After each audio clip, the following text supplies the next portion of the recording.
You canceled my ticket? I asked, staring at my dad like he had lost his mind. He didn't even look up from his phone. Instead, he chuckled and said, "Ticket? You were never invited in the first place."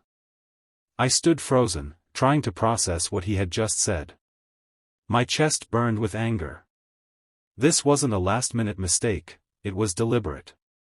They had been planning this for weeks, and I had been foolish enough not to notice. For months, I'd been excited about this trip. A rare chance to go away with family. I even contributed money when Dad complained about how expensive everything was getting. I worked extra hours, skipped buying things I wanted, and gave him my savings to help cover the cost. And now? He was laughing at me like it was a joke. Ever since Dad remarried, I had been treated like baggage. My stepmom, Laura, tolerated me at best, and my stepsister, Olivia, was the shining star who could do no wrong. Every holiday, every celebration, every family plan was centered around her. And if I dared to object, I was selfish or too dramatic. But this? This was a whole new level. They had taken my money, let me believe I was included, and then erased me from the picture without a second thought. Dad finally set his phone aside and said, "Don't overreact. We just thought you wouldn't enjoy it anyway.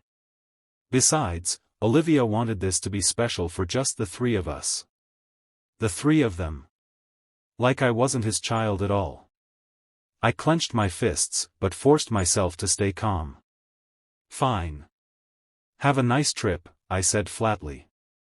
He waved me off like I was being childish and went back to scrolling, completely dismissing me. What he didn't know was that most of the trip details were under my name. The hotel reservations, the rental car, even some activities, they were booked with my card. And if I wasn't part of the vacation, then neither were they. That night, I sat down at my laptop and started undoing their dream trip. I canceled the hotel booking first. Then I called the car rental company and reported fraudulent charges, so the reservation was flagged and cancelled. Every excursion I had paid for? Gone. I even contacted the airline and pulled back my share of the tickets since I had made the original booking. By the time I was done, their entire trip had collapsed. The next morning, my phone lit up with calls and texts. At first, the messages sounded confused. Why is the hotel saying the reservation doesn't exist? The car company claims we don't have a booking. Did you touch anything? Then the tone changed. What did you do? Fix this right now. And finally came the fury. You've ruined everything. We're at the airport with nowhere to go. You selfish brat. Fix this immediately. I put my phone down and smiled. For once, they could deal with the chaos they had created. A few hours later, there was furious banging on my apartment door. When I opened it, Dad stood there red-faced, veins bulging. "What the hell did you do?" he roared. I looked him in the eye and said calmly, "I canceled everything. Since I wasn't part of the trip, I figured I shouldn't be paying for it either." His jaw tightened. "You had no right. We're stranded here because of you." I shrugged. Sounds like a personal problem. Maybe Olivia can make it special for just the three of you, right here at home. The realization hit him. He had underestimated me, and now he was facing the consequences. He tried guilt-tripping me, shouting, arguing, but I'd had enough. I finally told him everything I had been holding in. How he had treated me like an outsider ever since Laura and Olivia entered the picture. How he gladly took my money but never respected me. How I was constantly pushed aside while Olivia was put on a pedestal. And now, for once, they were the ones feeling invisible. He stormed off, slamming the door, but I didn't care. For the first time in years, I felt like I had some control. But what came next was even better. The fallout from my revenge dragged on for days. They had no backup plan, no hotel, no car, no activities, nothing. Their 2-week trip turned into sitting at home stewing in anger. At first, Dad tried guilt. "You've really hurt this family. Olivia is heartbroken. This was supposed to be special." Special? Like how it was supposed to be special for me before they excluded me? I ignored him. Then Laura tried the fake nurturing act. I thought we were making progress as a family. But this was cruel. Cruel?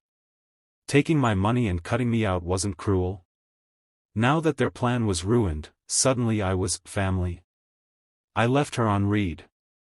Olivia, of course, was the funniest.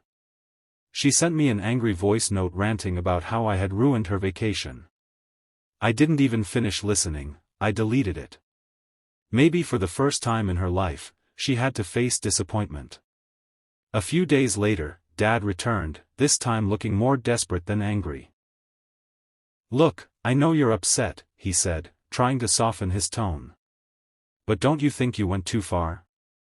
I folded my arms. "Too far? You took my money, pretended I was included, and then told me I wasn't invited. And you didn't even ask me, you just assumed." He rubbed his forehead. "Fine. I messed up. But we can make it right. Maybe we can plan another trip, and you'll be part of it this time." I almost laughed. He sounded so insincere, like he was only offering because he had no other choice. "No thanks," I said firmly. "I'd rather spend my money on something that actually matters to me." His face fell. He must have expected me to cave, to accept the tiny olive branch he was reluctantly offering. But not this time. That was the moment everything changed. I stopped trying to be part of their family. I stopped begging for scraps of affection. And he realized he had lost control over me for good. They never got their vacation back. I never got an apology. But I didn't need one. Because for the first time in my life, I put myself first. And it felt better than any trip ever could.